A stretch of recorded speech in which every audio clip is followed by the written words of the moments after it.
5 fundraising rules you should break. There are rules you're told you need to follow in order to raise money. Some of these rules make sense, like rehearsing your pitch. That's an obvious rule that you should follow.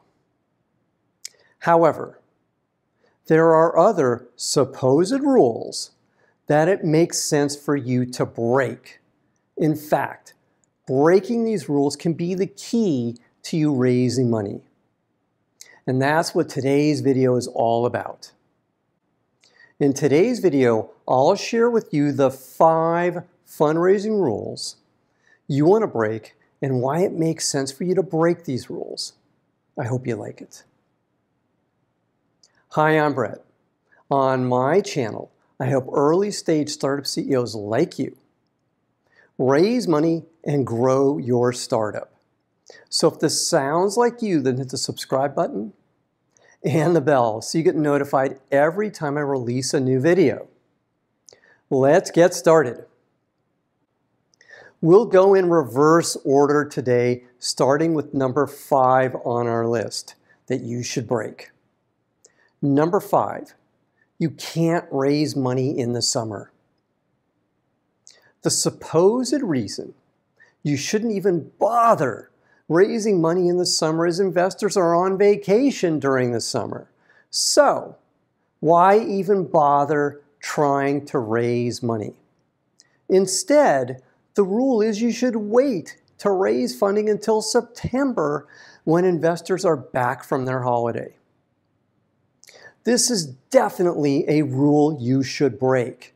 Yes, many investors do take a vacation during the summer. And yes, things definitely slow down during the summer, but they don't stop.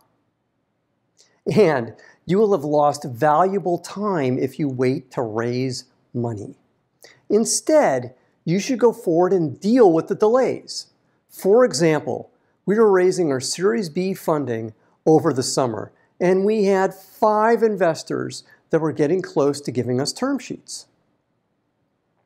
One of these investors, Tucker, emailed me, and he said this. He said, "Hey, Brett, I'm going to be on vacation for the next couple of weeks, and I'll pick up the diligence when I get back."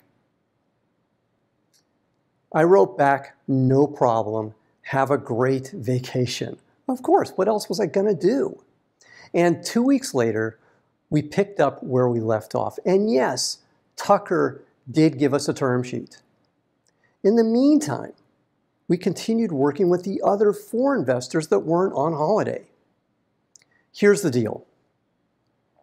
There's never a perfect time to raise money. You should just go raise money when it's time for you to raise money, when you're ready to raise money.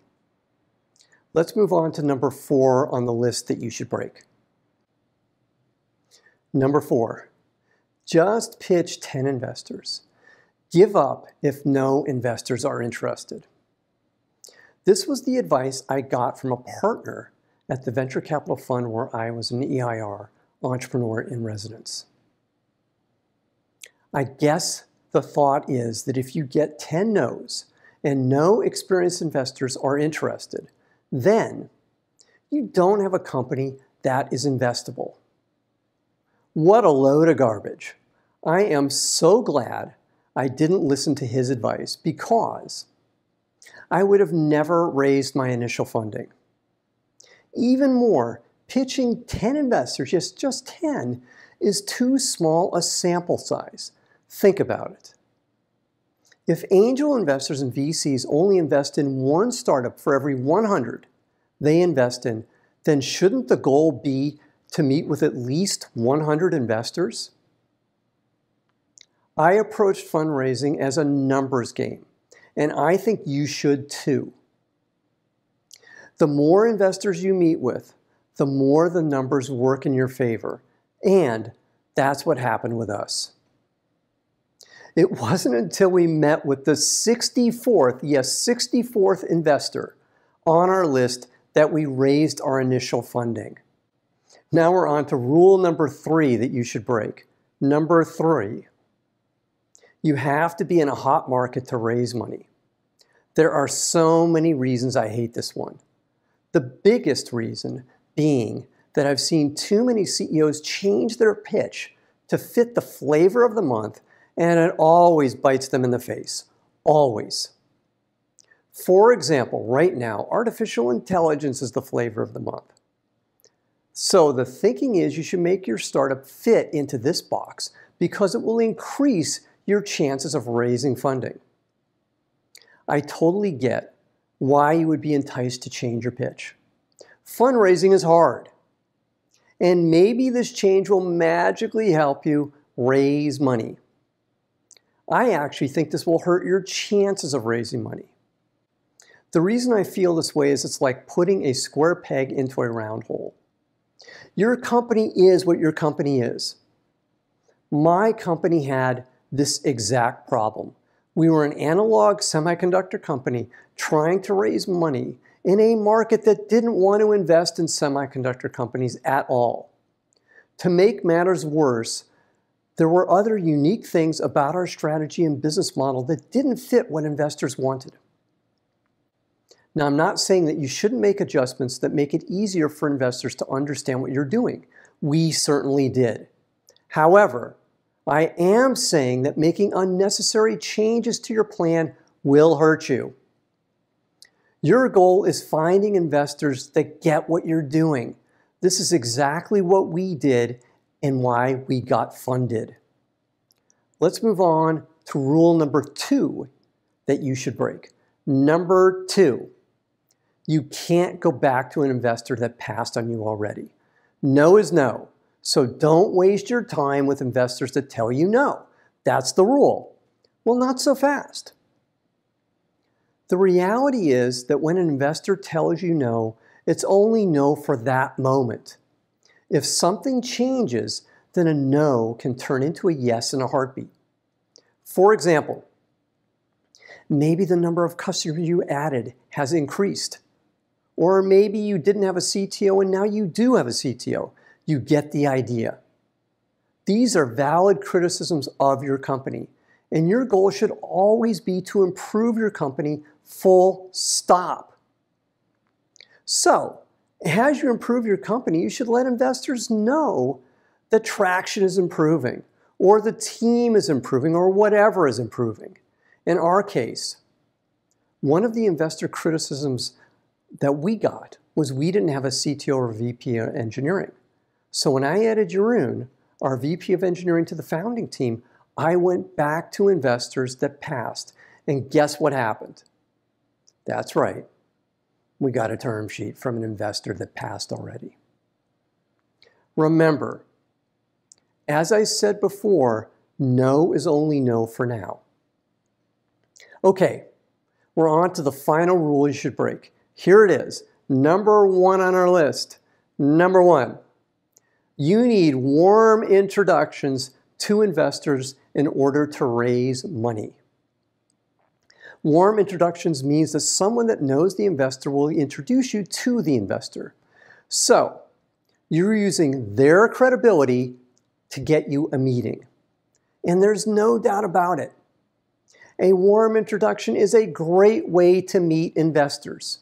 However, it's not the only way to meet investors. A well-crafted cold email does work. In fact, I've used cold emails to meet lots of investors. They do work.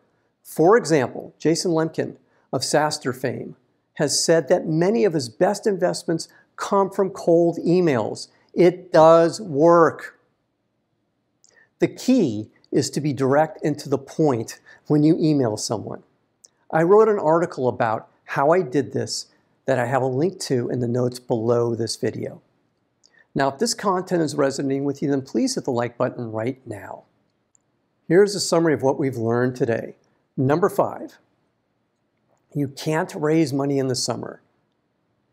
The reality is you can raise money in the summer, it just takes longer. Number 4, just pitch 10 investors and give up if no investors are interested. The reality is that 10 is too small a number since the odds of any one investor investing is about 100 to 1.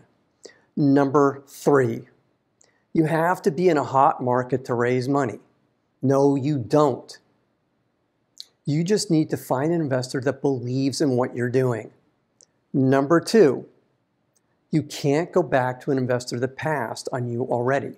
The reality is you can go back to an investor so long as something positive has changed in your story.